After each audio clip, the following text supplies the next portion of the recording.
ট্রাম্পের হুমকির মধ্যেই গ্রিনল্যান্ডে সেনা পাঠাচ্ছে ইউরোপের বিভিন্ন দেশ। যুক্তরাষ্ট্রের অধিগ্রহণে কোনো প্রভাব ফেলবে না, সাফ জানিয়েছে হোয়াইট হাউস। ভেনেজুয়েলা তেল বিক্রি শুরু করেছে যুক্তরাষ্ট্র। প্রথম চালান 50 কোটি মার্কিন ডলারে বিক্রি। ক্যারিবীয় উপকূলে আবারও ট্যাঙ্কার জব্দ মার্কিন নৌবাহিনীর।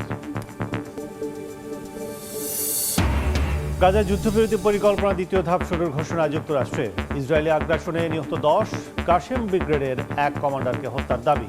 লেবাননেও হামলা।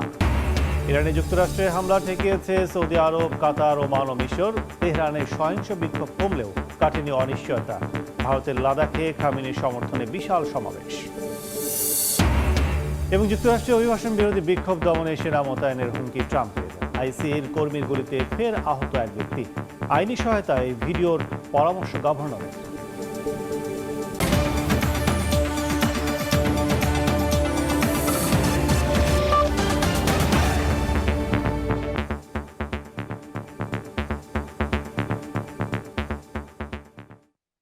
আন্তর্জাতিক সময়ের সঙ্গে আছি আমি কাজল আব্দুল্লাহ। গ্রিনল্যান্ড নিয়ন্ত্রণে নিতে মার্কিন প্রেসিডেন্ট ডোনাল্ড ট্রাম্পের হুমকি ধামকির মধ্যেই দ্বীপটিতে সেনা পাঠাতে শুরু করেছে ইউরোপের বিভিন্ন দেশ। এর মধ্যে গ্রিনল্যান্ডে অন্তত 28 সেনা পাঠিয়েছে ফ্রান্স ও জার্মানি। দ্বীপটির নিরাপত্তা নিয়ে ট্রাম্পকে আশ্বস্ত করতেই এ পদক্ষেপ বলছেন সংশ্লিষ্টরা। এদিকে ডেনমার্ক ও তার মিত্রদের এমন উদ্যোগও ট্রাম্পের গ্রিনল্যান্ড অধিগ্রহণে কোনো প্রভাব ফেলবে না বলে সাফ জানিয়েছে হোয়াইট হাউস। বেশ কিছুদিন ধরেই মার্কিন প্রেসিডেন্ট ডোনাল্ড ট্রাম্প কৌশলগতভাবে গুরুত্বপূর্ণ দ্বীপ গ্রিনল্যান্ড নিয়ন্ত্রণে নেয়ার বিষয়ে জোর দিয়ে আসছেন। এর মধ্যেই যৌথ মহড়ায় অংশ নিতে দ্বীপটিতে পৌঁছেছেন ফ্রান্স, জার্মানি সহ ইউরোপের কয়েকটি দেশের সেনারা। তালিকায় রয়েছে যুক্তরাজ্য, নরওয়ে, সুইডেন, ফিনল্যান্ড ও নেদারল্যান্ডসেরও নাম। এর আগে ডেনমার্ক, গ্রিনল্যান্ড ও যুক্তরাষ্ট্রের মধ্যে হওয়া আলোচনায় ট্রাম্প প্রশাসন ও ইউরোপীয় মিত্রদের মধ্যে মতবিরোধ স্পষ্ট হওয়ার পর আর্কটিক দ্বীপটির নিরাপত্তা জোরদার করতেই এই উদ্যোগ নেওয়া হয়েছে বলে জানিয়েছেন সংশ্লিষ্টরা। এদিকে আর্কটিক দ্বীপটিতে নিজস্ব সামরিক উপস্থিতি বাড়ানোর কথা জানিয়েছে ডেনমার্কও। ড্যানিশ প্রধানমন্ত্রী জানিয়েছেন গ্রিনল্যান্ডের সুরক্ষা পুরো ন্যাটো জোটের জন্য গুরুত্বপূর্ণ। চীন, রাশিয়ার হুমকি থাকা সত্ত্বেও ডেনমার্ক গ্রিনল্যান্ড পরিস্থিতি সামাল দিতে সক্ষম বলে জানিয়েছেন দেশটির পররাষ্ট্রমন্ত্রী। এদিকে রাশিয়া ও চীন গ্রিনল্যান্ডকে হুমকি দিচ্ছে। পশ্চিমা দেশগুলোর এমন দাবি তীব্র সমালোচনা করেছে রুশ পররাষ্ট্র মন্ত্রণালয়। মস্কো বা বেইজিং কখনোই গ্রিনল্যান্ড দখলের কোনো পরিকল্পনার কথা বলেনি বলে সাফ জানান মন্ত্রণালয়ের মুখপাত্র মারিয়া জাখারোভা। পশ্চিমাদের এমন মনোভাব কোনোভাবেই গ্রহণযোগ্য নয় বলেও জানান তিনি। এমন অবস্থায় যুক্তরাষ্ট্রের কর্মকর্তাদের সঙ্গে ডেনমার্ক ও গ্রিনল্যান্ডের প্রতিনিধিদের বৈঠক ফলপ্রসূ হয়েছে বলে দাবি করেছে হোয়াইট হাউস। এক ব্রিফিংয়ে হোয়াইট হাউসের মুখপাত্র ক্যারোলিন লিভিট জানান, ইউরোপের সেনা মোতায়েন প্রেসিডেন্ট ট্রাম্পের সিদ্ধান্ত গ্রহণ অর্থাৎ গ্রিনল্যান্ড অধিগ্রহণের ব্যাপারে কোনো প্রভাব ফেলবে না। এমনকি ট্রাম্প বল প্রয়োগ করে দ্বীপটি নেওয়ার সম্ভাবনাও উড়িয়ে দেননি বলে জানান লেভিট। নাসরিন রুমি, সময় সংবাদ। ভেনেজুয়েলার প্রেসিডেন্ট নিকোলাস মাদুরোকে আটকের 2 সপ্তাহ পেরোনোর আগেই দেশটির তেল বিক্রি শুরু করেছে ট্রাম্প প্রশাসন। মার্কিন এক কর্মকর্তা বরাদ দিয়ে প্রথম চালানে প্রায় 50 কোটি মার্কিন ডলার মূল্যের তেল বিক্রি করা হয়েছে বলে জানিয়েছে বার্তা সংস্থা এপি। এমন পরিস্থিতিতেও ক্যারিবীয় উপকূল থেকে ফের তেলবাহী ট্যাঙ্কার জব্দ করেছে যুক্তরাষ্ট্র। এদিকে মাদুরোর মুক্তির দাবিতে কারাকাসে বিক্ষোভ অব্যাহত রয়েছে। মাদুরোকে আটকের পরও থেমে নেই ক্যারিবীয় সাগরে যুক্তরাষ্ট্রের তেলবাহী ট্যাঙ্কার জব্দের ঘটনা। কারাকাসের বিরোধী দলীয় নেতা মারিয়া করিনা মাচাদোর সঙ্গে বৈঠকের আগেই বৃহস্পতিবার রাতে ক্যারিবীয় উপকূল থেকে আরও একটি ট্যাঙ্কার জব্দ করেছে মার্কিন সামরিক বাহিনী। ভেরোনিকা নামের ওই জাহাজটির সঙ্গে ভেনেজুয়েলার সংশ্লিষ্টতা আছে দাবি করে ট্রাম্প প্রশাসন জানায়, দক্ষিণ আমেরিকার এই দেশটির তেল নিয়ন্ত্রণে নেয়ার বৃহত্তর মার্কিন প্রচেষ্টার অংশ হিসেবে পদক্ষেপটি নেওয়া হয়েছে। মার্কিন homeland security secretary Kristi Noem দাবি করেছেন, ট্যাঙ্কারটি আগে ভেনেজুয়েলা জলপথ ব্যবহারের পাশাপাশি ক্যারিবীয় অঞ্চলে ট্রাম্পের দেয়া নিষেধাজ্ঞাও অমান্য করেছে। এদিকে ভেনেজুয়েলার প্রেসিডেন্ট নিকোলাস মাদুরোকে সস্ত্রীক আটকের 2 সপ্তাহের মধ্যেই আনুষ্ঠানিকভাবে দেশটির তেল বিক্রি করেছে যুক্তরাষ্ট্র। এক মার্কিন কর্মকর্তার বরাত দিয়ে বার্তা সংস্থা এপি বুধবার জানায়, প্রথম চালানে প্রায় 50 কোটি মার্কিন ডলার মূল্যের তেল বিক্রি করা হয়েছে। এর পরপরই ট্রাম্প প্রশাসন বিষয়টিকে একটি নতুন অর্থনৈতিক সুযোগ হিসেবে উপস্থাপন করে জানায়, যুক্তরাষ্ট্র অনির্দিষ্টকালের জন্য ভেনেজুয়েলার তেল বিক্রি নিয়ন্ত্রণে নেবে। How was your meeting with the president? মার্কিন প্রেসিডেন্ট ডোনাল্ড ট্রাম্পের সঙ্গে দেখা করেছেন ভেনেজুয়েলার বিরোধী দলীয় নেতা মারিয়া করিনা মাচাদো। স্থানীয় সময় বৃহস্পতিবার হোয়াইট হাউসে প্রথমবারের মতো ট্রাম্পের সঙ্গে সরাসরি সাক্ষাৎ করেন মাচাদো। বৈঠক শেষে বেরিয়ে তা ফলপ্রসূ হয়েছে বলেও জানান তিনি। এদিকে চলমান পরিস্থিতিতে যুক্তরাষ্ট্রের হাতে আটক প্রেসিডেন্ট নিকোলাস মাদুরো ও তার স্ত্রীকে মুক্তির দাবিতে রাজধানী কারাকাসের রাস্তায় নেমেছেন সাধারণ মানুষ। ট্রাম্প প্রশাসনের পদক্ষেপে তীব্র নিন্দা জানিয়ে মাদুরো দম্পতি মুক্ত না হওয়া পর্যন্ত বিক্ষোভ কর্মসূচি চালিয়ে যাওয়ার ঘোষণা দেন বিক্ষুব্ধরা। ভেনেজুয়েলায় চালানো মার্কিন অভিযানে নিহত ৩২ কিউবান সেনার মরদেহ বৃহস্পতিবার হাভানায় পৌঁছেছে। আনুষ্ঠানিকতা শেষে মরদেহ পরিবারের কাছে হস্তান্তর করা হবে বলে জানিয়েছে কিউবা প্রশাসন। নাসরিন রুমি, সময় সংবাদ।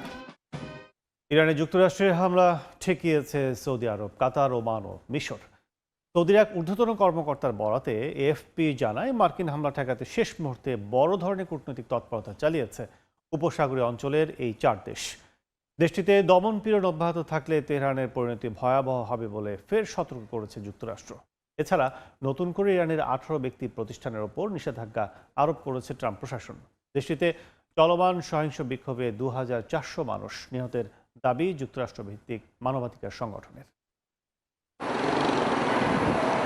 ইরানে চলমান সরকার বিরোধী আন্দোলন ঘিরে তেহরান ও ওয়াশিংটন ডিসির মধ্যে উত্তেজনা বিরাজ করলেও একটু একটু করে স্বাভাবিক হচ্ছে জনজীবন। তবে এখনও বাসিন্দারা সম্ভাব্য মার্কিন সামরিক হস্তক্ষেপের বিষয়ে সতর্ক আছেন। গত 28 ডিসেম্বর দেশটিতে শুরু হওয়া বিক্ষোভে 2000-এর বেশি মানুষ নিহত হয়েছে বলে দাবি করেছে যুক্তরাষ্ট্রভিত্তিক একটি মানবাধিকার সংগঠন। এদিকে ইরানে বিক্ষোভ দমনে হাজার হাজার ইরাকি মিলিশিয়া সদস্য প্রবেশ এবং সহায়তা করেছে বলে সিএনএনের প্রতিবেদনে তথ্য উঠে এসেছে। এমন অবস্থায় দেশটিতে এখনও বন্ধ রয়েছে ইন্টারনেট সেবা। ইরানে মার্কিন হামলা ঠেকিয়েছে উপসাগরীয় 4 দেশ। বৃহস্পতিবার ফরাসি বার্তা সংস্থা এএফপিকে দেয়া এক সাক্ষাৎকারে এমনটাই দাবি করেছেন সৌদি আরবের একজন ঊর্ধ্বতন কর্মকর্তা। বলেন, ইরানে বিক্ষোভকারীদের ওপর দমনপীড়নের জেরে মার্কিন হামলা ঠেকাতে শেষ মুহূর্তে বড় ধরনের কূটনৈতিক তৎপরতা চালিয়েছে সৌদি আরব, কাতার, ওমান ও মিশর। এই 4 উপসাগরীয় দেশের জোরালো অনুরোধ ও মধ্যস্থতায় শেষ পর্যন্ত তেহরানে হামলার পরিকল্পনা থেকে সরে এসেছেন মার্কিন প্রেসিডেন্ট ডোনাল্ড ট্রাম্প। ইরানে সরকার বিরোধী বিক্ষোভ চলাকালে বিদেশি হস্তক্ষেপের নিন্দা জানিয়ে এ বিষয়ে জাতিসংঘকে হস্তক্ষেপের আহ্বান জানিয়েছেন ইরানের পররাষ্ট্রমন্ত্রী আব্বাস আরাকচি। বৃহস্পতিবার আরাকচি জাতিসংঘ মহাসচিব আন্তোনিও গুতেরেস এবং মানবাধিকার সংস্থার হাই কমিশনার ভলকার তুর্ককে চিঠি লিখে সাম্প্রতিক বিক্ষোভকে আইএসের মতো সন্ত্রাসী ও সহিংস কার্যকলাপ হিসেবে বর্ণনা করেন। যুক্তরাষ্ট্র ও ইসরায়েল সরাসরি সহিংসতায় উস্কানি দিয়েছে দাবি করে আরাকচি বলেন, এটি আন্তর্জাতিক আইনের প্রতি প্রকাশ্যে অবমাননা। এমন অবস্থায় ইরানের 18 ব্যক্তি ও প্রতিষ্ঠানের বিরুদ্ধে নতুন করে নিষেধাজ্ঞা দিয়েছে ট্রাম্প প্রশাসন। যুক্তরাষ্ট্রের অভিযোগ, তারা বিক্ষোভকারীদের দমনে ভূমিকা রেখেছে এবং তেল বিক্রির অর্থ বিদেশে পাচার করেছে। এর আগে ইরানের সঙ্গে ব্যবসা করা দেশগুলোর ওপর 25% শুল্ক আরোপের ঘোষণা দেন ডোনাল্ড ট্রাম্প। ইরান ইস্যুতে ট্রাম্প সুর নরম করলেও দেশটিতে দমনপীড়ন অব্যাহত থাকলে তেহরানের ভয়াবহ পরিণতি হবে বলেও সতর্ক করেছে যুক্তরাষ্ট্র। ইরানের বিক্ষোভ দমনের জবাবে কি করা হবে সে বিষয়ে ট্রাম্প এখনও সব বিকল্প খোলা রেখেছেন বলে জানিয়েছে হোয়াইট হাউস। মুখপাত্র ক্যারোলিন লিভিট জানান, ইরানের পরিস্থিতি পর্যবেক্ষণ করছে মার্কিন প্রেসিডেন্ট। নাসরিন রুমি, সময় সংবাদ। আন্তর্জাতিক সময় আরও থাকছে।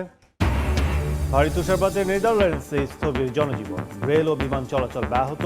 ইংল্যান্ডে বন্ধ শিক্ষা প্রতিষ্ঠান। মস্কোয় বরফে আনন্দে মেতেছেন পর্যটকরা।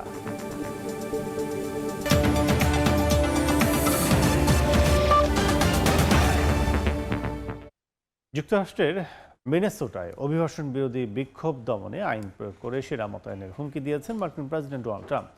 চলমান বিক্ষোভ নিয়ন্ত্রণ করতে এ ধরনের পদক্ষেপের কথা জানান তিনি। এদিকে আইসি কর্মকর্তার গুলিতে ফের এক ব্যক্তি আহতের ঘটনায় তীব্র সমালোচনা করেছেন মিনেসোটার গভর্নর টিম ওয়ালস ও মিনিয়াপলিসের মেয়র জ্যাকব ফ্রে। ভবিষ্যতে আইনি সহায়তার জন্য নাগরিকদের আইসির এই কার্যক্রম ভিডিও করার পরামর্শ দিয়েছেন ওয়ালস। অভিবাসন বিরোধী অভিযানের প্রতিবাদে বিক্ষোভে উত্তাল যুক্তরাষ্ট্রের বিভিন্ন অঙ্গরাজ্য। ৩৭ বছর বয়সী নারী রেনি নিকোল গুড হত্যার পর বিতর্কের জের কাটতে না কাটতেই দেশটির ইমিগ্রেশন অ্যান্ড কাস্টমস এনফোর্সমেন্ট আইসিই কর্মকর্তার গুলিতে আবারও একজন আহত হলে উত্তেজনা ছড়িয়ে পড়ে মিনেসোটা অঙ্গরাজ্যের মিনিয়াপোলিস শহরে। চলমান পরিস্থিতি নিয়ে ফেডারেল সরকার ও মিনেসোটা অঙ্গরাজ্য প্রশাসনের মধ্যে তীব্র রেষারেষি শুরু হয়েছে। মিনেসোটার গভর্নর টিম ওয়ালজ এক ভাষণে এই অভিযানকে অবরোধ হিসেবে অভিহিত করেছেন। পাশাপাশি প্রেসিডেন্ট ট্রাম্প ও স্বরাষ্ট্র সচিব ক্রিস্টি নোয়েমকে অবিলম্বে এই অভিযান বন্ধের আহ্বান জানান তিনি নাগরিকদের আইসিই এর কার্যক্রম ভিডিও করার পরামর্শ দিয়েছেন, যাতে ভবিষ্যতে আইনি ব্যবস্থা নেওয়া যায়। নতুন করে একজন আহতের ঘটনায় আইসিই এর কঠোর সমালোচনা করেছেন মিনিয়াপোলিসের মেয়র জ্যাকব ফ্রে। শীর্ষ পর্যায়ের ফেডারেল এজেন্টদের উপস্থিতি ও তাদের কড়া পদক্ষেপ এই উত্তেজনা আরও বাড়িয়ে তুলেছে বলে অভিযোগ করেন তিনি। এই সময় সবাইকে শান্ত থাকার আহ্বান জানান জ্যাকব। এদিকে মিনিয়াপোলিস শহরে চলমান বিক্ষোভ নিয়ন্ত্রণে বিদ্রোহ দমন আইন প্রয়োগ করে সেনা মোতায়েনের হুমকি দিয়েছেন মার্কিন প্রেসিডেন্ট ডোনাল্ড ট্রাম্প। শহরে ফেডারেল এজেন্টদের মাধ্যমে পরিচালিত অভিবাসন কার্যক্রমের বিরুদ্ধে প্রতিবাদের প্রতিক্রিয়ায় সামাজিক যোগাযোগ মাধ্যমে এক পোস্টে একথা জানান ট্রাম্প। ইনসারেকশন অ্যাক্ট একটি পুরনো ফেডারেল আইন, যা পরিস্থিতি গুরুতর হলে প্রেসিডেন্টকে দেশের ভিতরে সৈন্য মোতায়েনের অনুমতি দেয়। নাসরিন রুমি, সময় সংবাদ। ভারী তুষারপাতে নেদারল্যান্ডসে স্থবির হয়ে পড়েছে জনজীবন, ব্যাহত রেল ও বিমান চলাচল, আর ইংল্যান্ডে বন্ধ স্কুল কলেজ। জারি করা হয়েছে সতর্কতা। চরম দুর্ভোগে পড়েছেন স্থানীয় বাসিন্দারা। অন্যদিকে মস্কোতে জমে থাকা তুষারের স্তূপগুলো জনজীবনে স্থিরতা না এনে পর্যটকদের জন্য আনন্দ ও বিনোদনের কেন্দ্রে পরিণত হয়েছে। তুষারের চাদরে ঢাকা পড়েছে পুরো নেদারল্যান্ডস। থমকে গেছে দেশটির যোগাযোগ ব্যবস্থা, বাতিল করা হয়েছে শত শত ফ্লাইট। তুষারাবৃত পিচ্ছিল রাস্তায় ঘটছে একের পর এক দুর্ঘটনা। পরিস্থিতি বিবেচনায় দেশটির কর্তৃপক্ষ নাগরিকদের জরুরি প্রয়োজন ছাড়া ঘরের বাইরে বের না হওয়ার পরামর্শ দিয়েছে। টানা তুষারপাতের কারণে আমস্টারডামে শিফল বিমানবন্দরের প্রায় ৫০০টি ফ্লাইট বাতিল করা হয়েছে। এমনকি দুপুরের আগ পর্যন্ত সেখানে কোনো বিমান অবতরণ করতে দেয়া হচ্ছে না। শুধু আকাশ পথই নয়, রেল যোগাযোগেও নেমে এসেছে বিপর্যয়। সারা দেশের গণপরিবহন ব্যবস্থাও ভেঙে পড়েছে। এদিকে ব্রিটেনের বিস্তীর্ণ অঞ্চলও তুষারের সাদা চাদরে ঢাকা পড়েছে। গত শুক্রবার থেকে শুরু হওয়া এই ভারী তুষারপাতে বেশ কয়েকটি অঞ্চলে জারি করা হয়েছে ইয়েলো ওয়ার্নিং। বিশেষ করে উলভারহ্যাম্পটনের বাসিন্দারা পড়েছেন চরম বিপাকে। বন্ধ করে দেয়া হয়েছে স্কুল, অফিস সহ গুরুত্বপূর্ণ সব স্থাপনা। স্থানীয় আবহাওয়া অফিস জানিয়েছে আগামী সপ্তাহ থেকেই পরিস্থিতির উন্নতি হতে পারে এবং তাপমাত্রা স্বাভাবিক অবস্থায় ফেরার সম্ভাবনা রয়েছে। অন্যদিকে তুষারপাতের কবলে যখন জনজীবন বিপর্যস্ত, তখন মস্কোর কেন্দ্রস্থলে দেখা মিলল ভিন্ন এক দৃশ্যের। সড়ক পরিষ্কারের পর সরিয়ে রাখা বিশাল সব তুষারের স্তূপ এখন পর্যটকদের প্রধান আকর্ষণ। বিশাল আকার এই তুষারের পাহাড় দেখতে ভিড় জমাচ্ছেন স্থানীয় ও দর্শনার্থীরা। মস্কোর হাড় কাঁপানো শীতকে বুড়ো আঙ্গুল দেখিয়ে এই তুষারের স্তূপগুলো এখন শহরের এক অস্থায়ী বিনোদন কেন্দ্রে পরিণত হয়েছে। শেখ সাদি মারজান, সময় সংবাদ। শক্তিশালী ঝড়ের প্রভাবে ভয়াবহ বন্যায় বিপর্যস্ত অস্ট্রেলিয়ার দক্ষিণ পূর্বাঞ্চল। বিভিন্ন এলাকায় আটকা পড়েছেন বহু মানুষ। বিদ্যুৎ বিচ্ছিন্ন অবস্থায় আছে প্রায় ৭,০০০ বাড়িঘর। বন্যা কবলিত এলাকায় জারি করা হয়েছে জরুরি অবস্থা। স্থানীয় সময় বৃহস্পতিবার অস্ট্রেলিয়ার দক্ষিণ পূর্বাঞ্চলীয় ওয়াই রিভার অঞ্চলে আছে পড়ে শক্তিশালী ঝড়। এর প্রভাবে হঠাৎ বন্যা দেখা দেয়। তলিয়ে যায় মাইলের পর মাইল ফসলি জমি, ডুবে যায় রাস্তাঘাট। বন্যার কারণে ওয়াই রিভার অঞ্চলের প্রায় ৭,০০০ বাড়িঘর বিদ্যুৎবিহীন অবস্থায় রয়েছে। এছাড়াও বেশ কয়েকটি সড়ক বন্ধ করে দেওয়া হয়। মহাসড়ক থেকে গ্রেট ওশান রোড, স্কিন্স ক্রিক থেকে ওয়াই রিভার পর্যন্ত সড়ক বন্ধ রয়েছে। এতে চরম বিপাকে পড়েছেন স্থানীয়রা। এমন পরিস্থিতিতে বন্যা কবলিত এলাকার উদ্ধার অভিযানে তৎপর হয় স্থানীয় পুলিশ এবং জরুরি সেবাদানকারী সংস্থা। বন্যার পানিতে আটকা পড়াদের নিরাপদে সরিয়ে নেওয়ার ব্যবস্থা করেন তারা। দেশটির দক্ষিণ পশ্চিমাঞ্চল এবং লর্নে এলাকা সহ আশপাশের নদী তীরবর্তী অঞ্চলগুলোতে জারি করা হয়েছে জরুরি সতর্কতা। বন্যা চলাকালীন বাসিন্দাদের নিরাপদে থাকার পরামর্শ দিয়েছেন দেশটির সরকার।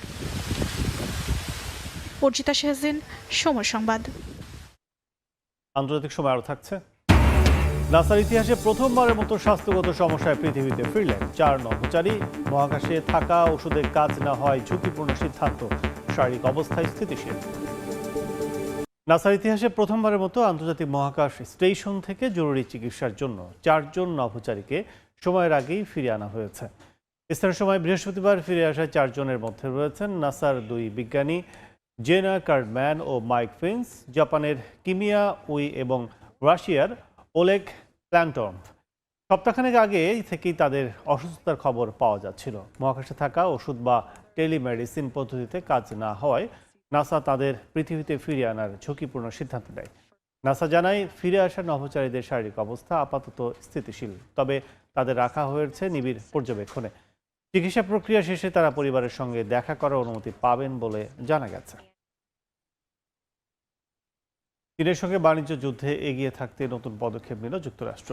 সেমিকন্ডাক্টর শিল্পে নিজেদের অবস্থান দৃঢ় করতে দ্বারস্থ হয়েছে তাইওয়ানের।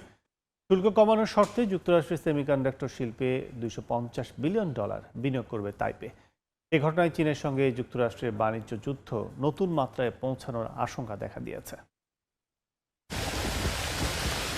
সেমিকন্ডাক্টর শিল্পে শক্তিধর তাইওয়ানের সঙ্গে নতুন বাণিজ্য চুক্তির বিষয়ে সমঝোতায় পৌঁছেছে যুক্তরাষ্ট্র। চুক্তি অনুযায়ী তাইওয়ানের 20% রেসিপ্রোকাল ট্যারিফ কমিয়ে 15% করবে ওয়াশিংটন। বিনিময়ে যুক্তরাষ্ট্রের সেমিকন্ডাক্টর খাতে $250 বিলিয়ন বিনিয়োগ এবং আরও $250 বিলিয়ন বিনিয়োগের প্রতিশ্রুতি দিয়েছে তাইওয়ান। শুল্ক আরোপ নিয়ে চীন যুক্তরাষ্ট্র বাণিজ্য উত্তেজনার মধ্যে এমন চুক্তি নতুন করে আরও অস্থিরতার জন্ম দেবে বলে মত বিশ্লেষকদের। এ চুক্তি মার্কিন যুক্তরাষ্ট্রের সঙ্গে তাইওয়ানের সম্পর্ক আরও গভীর করবে। এতে করে এআই চিপ এবং সেমিকন্ডাক্টর খাতে চীনের উপর নির্ভরতা কমাবে যুক্তরাষ্ট্রের। চুক্তির আওতায় যুক্তরাষ্ট্র তাইওয়ান থেকে আমদানি হওয়া জেনেরিক ওষুধ, বিমান যন্ত্রাংশ এবং প্রাকৃতিক সম্পদের উপর শূন্য শুল্ক ঘোষণা করেছে। চুক্তিতে সমঝোতায় পৌঁছানোর খবরে তাইওয়ানের কোম্পানি TSMCর উপর নির্ভরশীল মার্কিন প্রযুক্তি প্রতিষ্ঠান এনভিডিয়ার শেয়ার 2% বেশি বেড়েছে। তাইওয়ান এরই মধ্যে যুক্তরাষ্ট্রের অ্যারিজোনা অঙ্গরাজ্যে কারখানা তৈরির জন্য জমি কিনেছে। একই সঙ্গে দেশটিকে বিজ্ঞান পার্ক কেন্দ্রিক প্রযুক্তি ক্লাস্টার গড়ে তোলার সফল মডেল তৈরিতে সহায়তার প্রস্তাবও দিয়েছে তাইওয়ান। বিশ্বের মোট সেমিকন্ডাক্টরের প্রায় 70% এবং উন্নত চিপের 95%-এর বেশি উৎপাদন হয় তাইওয়ানে। তোফাজ্জল হুসাইন, সময় সংবাদ। আন্তর্জাতিক সময়ের শীর্ষ সংবাদগুলো জানিয়ে দিচ্ছে আরেকবার। ট্রাম্পের হুমকির মধ্যে গ্রিনল্যান্ডের সেনা পাঠাচ্ছে ইউরোপের বিভিন্ন দেশ। যুক্তরাষ্ট্রের অধিগ্রহণে কোনো প্রভাব ফেলবে না, সাফ জানিয়েছে হোয়াইট হাউস। ভেনেজুয়েলা তেল বিক্রি শুরু করেছে যুক্তরাষ্ট্র। প্রথম চালান $50 কোটি বিক্রি। ক্যারিবীয় উপকূলে আবারও ট্যাঙ্কার জব্দ মার্কিন নৌবাহিনীর। এবং গাজায় যুদ্ধবিরতি পরিকল্পনা দ্বিতীয় ধাপ শুরুর ঘোষণা যুক্তরাষ্ট্রের। ইসরায়েলি আগ্রাসনে নিহত 10, কাসেম ব্রিগেডের এক কমান্ডারকে হত্যার দাবি। লেবাননেও হামলা।